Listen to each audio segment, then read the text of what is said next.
Today I'm going to talk to you about scaling up science. This is something I care a lot about because I'm a scientist and a programmer, so I spend a lot of my time thinking about how we can use computer programming to accelerate and be a force multiplier for scientific discovery. Dask is a flexible library for parallel computing in Python.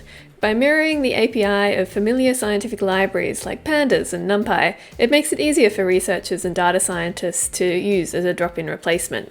Dask Distributed lets you scale up from your laptop to a cluster without making changes to your code. We're going to take a tour through several different areas of science. We'll look at how Dask is being used in a variety of scientific Python libraries. Second, I'm going to talk a bit about how you might integrate Dask into an existing code base. By the end of this talk, I hope you'll see that Dask is used in a lot more places than you might originally expect, and you'll have some tips for how you might go about integrating Dask with your own work.